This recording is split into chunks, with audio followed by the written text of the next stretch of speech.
we actually have the capability now to learn what's normal for a product and report anomalies to that product without actually having to define each one of those individual anomalies to check for. We have seen a considerable impact in the quality domain with the use of the deep learning technology. I think all eyes are on autonomous supply chain. Imagine the day when we can take a humanoid style device and we can completely eliminate that ergonomic risk and focus on other tasks that are not as mundane for a human and something that requires a higher level of intelligence and reduce that safety threat.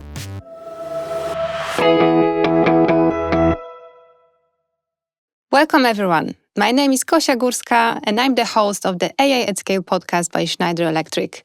Today, I have a pleasure hosting Mike Labhart, who is the North America Global Supply Chain Director for Smart Operations and Data Analytics at Schneider Electric. Welcome, Mike. Kosia, it's a pleasure to be here. Hello. So Mike has spent this time turning factories into smarter and more connected, more data-driven operations. From AI to industrial IoT, Mike has seen what it really takes to bring emerging technologies to the shop floor.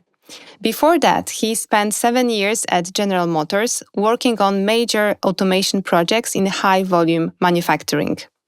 Today, we will talk about what it looks like to modernize operations at scale, how data becomes a performance engine, how new technologies move from proof of concept to everyday use and scale, and what are the most valuable AI use cases in manufacturing. So I'm glad that we will have this conversation, Mike. It sounds exciting. Yeah, and I wanted to start with some kind of an overview because global supply chain is such a vast, such a really large territory where we can have different kind of AI applications. So even if we look at Schneider Electric, a global supply chain is important part of our operations and also the one that is really highly recognized worldwide. We are the #1 global supply chain according to Gartner. We received many accolades from the World Economic Forum. And I wanted to hear from you, what are some of the examples that you observe in your daily operations of the AI use cases, maybe starting from the ones that are less obvious. Like, I know that safety is the really important topic in global supply chain. So what kind of examples you could bring to us from safety? Sure. Yeah. Safety, it is the #1, of course, the #1 priority in Schneider Electric. So, anytime we can utilize, the new technology available with artificial intelligence, particularly deep learning, okay, we've tried to take advantage of that in our facilities. I think about the way that deep learning technology has affected some of our lighthouse facilities. As an example, in all 48 plants here in North America, we're now using tools to monitor and record the actual employee performing the task and using artificial intelligence to evaluate the ergonomic risk for those tasks. So we're able now to take images or videos of the person performing the task, the workstation, the reach, the dimensions, and artificial intelligence provides us an immediate, quick evaluation of where those risks occur for that particular task. We've also tackled some very difficult problems in our El Paso facility, in El Paso, Texas, regarding the use and adoption of PPE in our high voltage test bay areas. So this has often been a difficult task to ensure that employees were wearing proper shock protection. We've been able to use deep learning technology and deploy models at the edge on our Aviva platforms to actually detect the presence of gloves on those employees and notify and warn when we are missing that critical shock protection. So that's been very impactful for us. If we just highlight what it means, maybe for those who are not familiar with the vocabulary. So PPEs is the personal protection equipment. And the ergonomics, actually, even for people who are outside of global supply chain, you may hear about ergonomics because this is the art and science of how you should actually behave in a safe manner and the most efficient way for your healthy, for your safety as well in the working conditions. So even in office, we have some ergonomics rule, like how to adjust your laptop, and the same applies for the production. So like this is really super informative to know that we can use the deep learning technology to recognize how to best basically design the workplace for the employees. And outside of ergonomics and the personal protection, I also heard about one application, and I was hoping that you can tell us a bit more about some of the other risks that are related to safety and may happen, may occur in production facilities, such as fire. Absolutely. Traditional, smoke detection with the use of a smoke alarm in a particular area requires that the smoke propagates to that alarm in order to set off the trigger. In a wide open manufacturing space, that can also often be difficult to detect smoke over a large area. And once the smoke actually propagates to a sensor, you can understand that damage or considerable damage may have occurred and employee risk may have been occurred. We've been able to utilize the deep learning technology in conjunction with our Aviva platform to deploy at the edge a model that detects the image of smoke.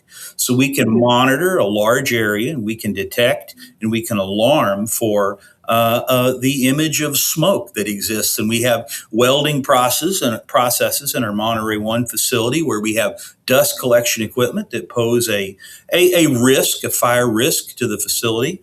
And we're able to detect that smoke pattern before it actually reaches a sensor or a detector in a wide open area. So that's been very beneficial and impactful. Okay, so I understand that the most important part here is the sensor limitations, right? Because like, why couldn't we just use sensors for smoke detection?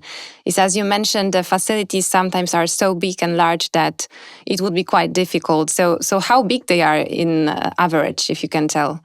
So, as an example, the Monterey 1 facility is roughly 1 million square feet.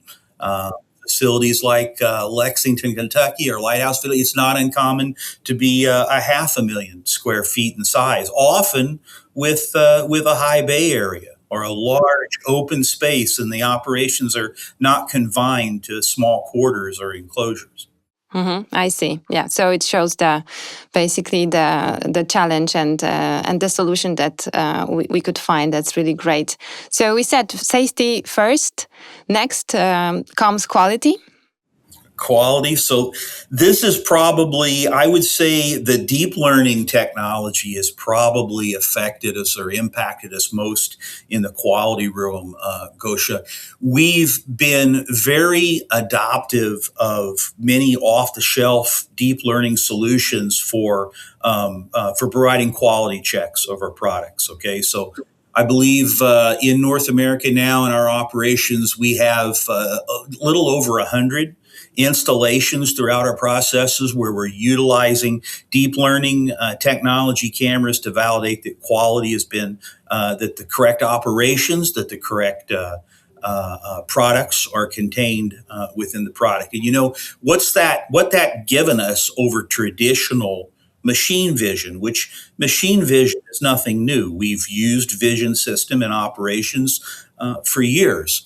However, the deep learning technology has given us the ability to rapidly deploy models that would have taken considerable development time with traditional machine vision. We actually have the capability now to learn what's normal for a product and report anomalies to that product without actually having to define each one of those individual anomalies to check for. So, we have seen a considerable impact in the quality domain with the use of the deep learning technology, and now we're branching out of that traditional use of monitoring merely the product and beginning to monitor the actual actions that the employees are taking in heavily manual operations to validate that the manual actions are properly taken to build quality into the product as a first priority, quality at the source.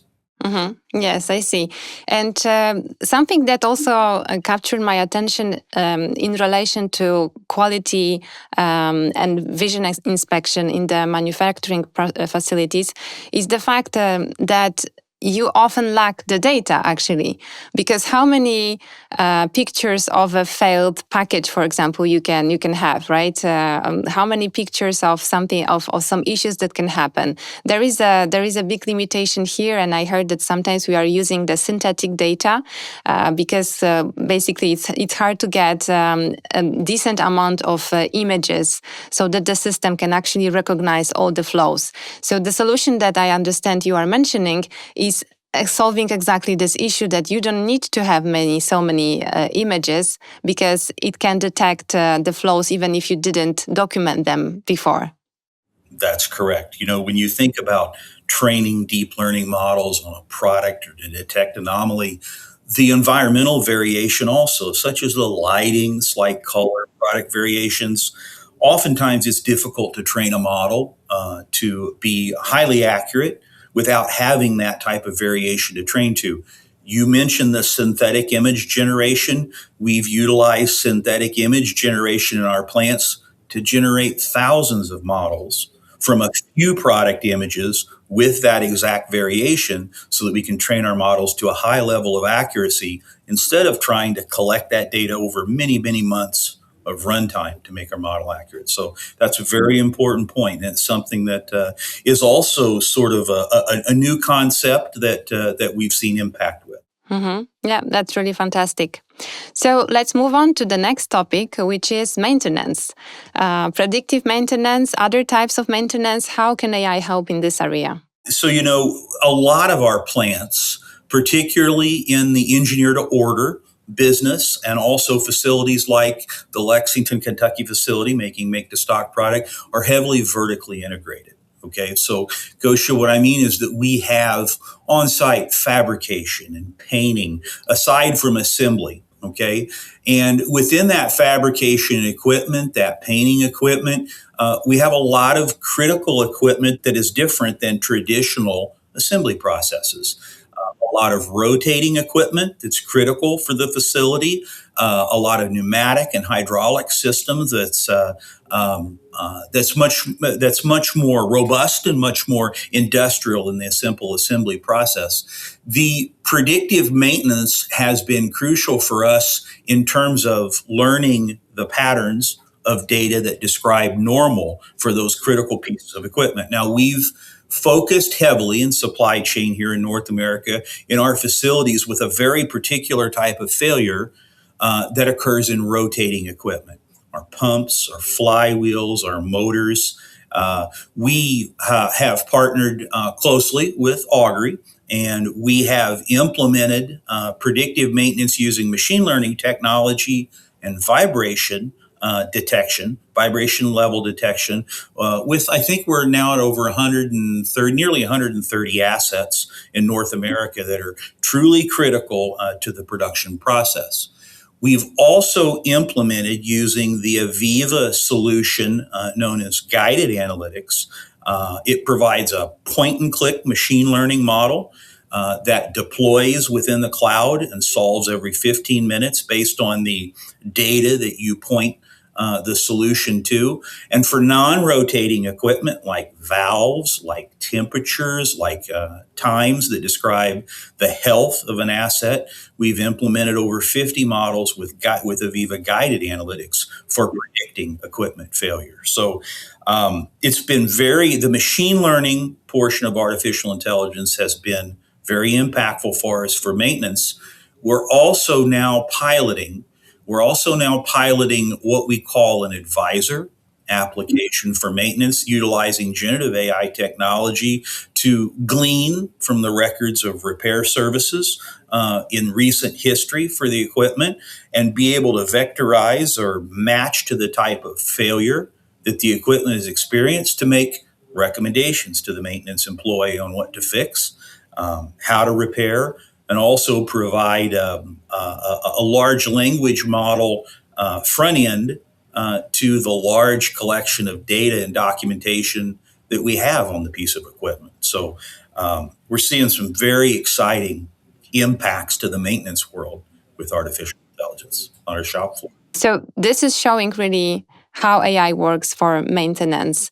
And last but not least, if we can double down on the energy. So how the energy flows in the production systems, industrial processes are usually energy intensive.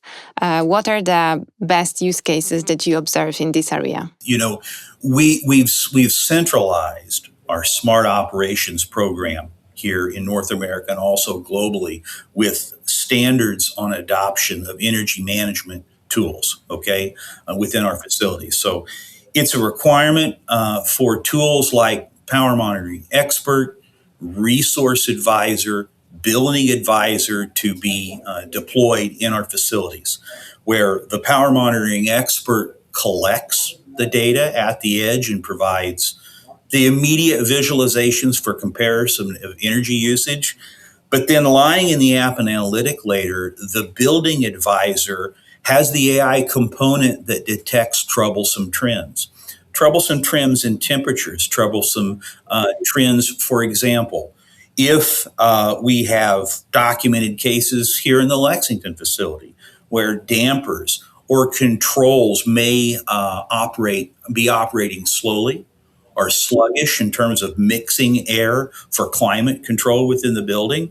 And the building advisor has noted that troublesome area and alerted us to that fact before, such that we could repair before the savings or before the cost accumulated with having to make up for that error with more heat from possibly boiler or oil or natural gas type fired operations. So building advisor and power monitoring expert are very critical to the smart operations strategy for North America. And the resource advisor, which we use, our digital managers, our regional managers use to gain insights on our energy use from facility to facility, and also as compared to weather patterns and compared to year over year type comparisons for energy usage. So artificial intelligence has been very impactful in the energy sector in our facilities, and it is as I said, it is a major part of our smart operations platform or requirements. So energy definitely is one more area where we have very solid use cases and when we can clearly see the benefits. My next question is more about the difference between, how do you bring all these projects into life? All the examples that you have given us, these are examples of projects that are already running, and some of them are running already for a longer time. How would you recommend companies approach the issue, the challenge of the fact that you are running a lot of pilots, but then you are maybe struggling to put them into practice? How did you succeed with this? So, and we faced that early on, okay? Everyone faces it, and we still face it to some degree, where we seem to be, they call it, I think, pilot purgatory, where you're stuck. Yes, okay? exactly. It is a scaling, and pilot success is really a mindset of usefulness, okay? So let me be clear. Starting with a problem, okay, solves a lot of problems, okay? So starting with a problem that you actually are trying to solve with a technology, okay, when you're successful, you will find, and we often find, we've experienced this ourselves, that scaling becomes automatic. When you solve a problem with a technology, everyone wants the technology. Now, early on in our programs, and there is some merit that can be given to disruptive type innovation, we may have focused too heavily solely on disruptive innovation, okay, and trying technologies for the sake of technologies, okay. We seem to have gained our biggest foothold when we explored, as an example, the vibration analysis or machine learning for vibration analysis and predictive maintenance, because these large pieces of critical equipment did shut our operations down and caused massive impact, okay, to the operations. When we proved that we could solve that problem, we instantly gained engagement from others who wanted that technology.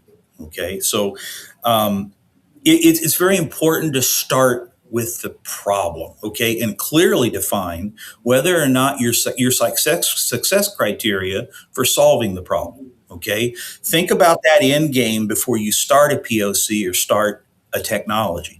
Otherwise, it's very difficult to slip into that purgatory where you're trying to figure out how the technology fits into your organization. All right. And we've made that mistake. And I'm not telling you that we don't continue from time to time to make that mistake, but solve the problem and you'll gain the traction. Mhm. So one thing is to define the problem. Next, is it the data that is used, that is needed to actually succeed? And if you can tell us a bit more how the data flows in the smart factory.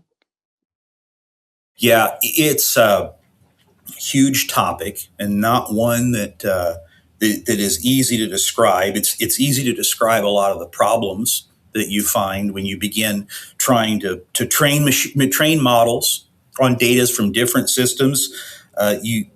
We quickly realize that the biggest problem that we face is the contextualization of that data. Okay, what the data means in relation to other data from different systems.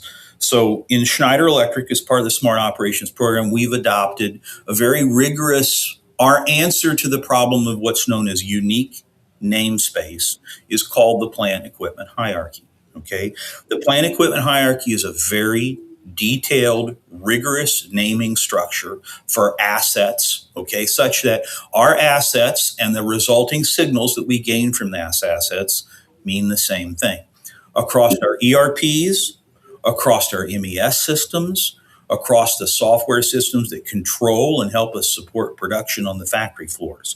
Now that has done when we defined that unique naming space and we stick to it, we now find that data flowing into our central or into our regional data warehouse from our ERPs and our MESs, we find that it's much easier to consume in terms of model training to infer certain outputs. But it is a problem that we face, and a lot of companies face the fact that your data doesn't mean the same thing from different places. And it's very important to adopt a rigorous naming structure, a unique namespace for that data from those varying systems. Yeah, so it sounds like a good starting point for everybody else who is thinking about implementing AI. Start with the problem, then define the data and make sure that you are speaking the same language across different departments within global supply chain. And Mike, my last question is really about what excites you about the future.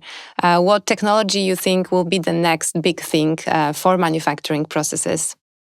Yeah, it changes so fast. Every day, something else seems to disrupt. It's often difficult to answer the question, and a lot of times the answer to the question changes within the next week or within the next month. But I think all eyes are on autonomous supply chain. Okay, um, the concept of agentic AI and self-controlling our processes, okay, for customer demand, for scheduling, inventory levels, order execution on the production floor, logistics, and even customer satisfaction.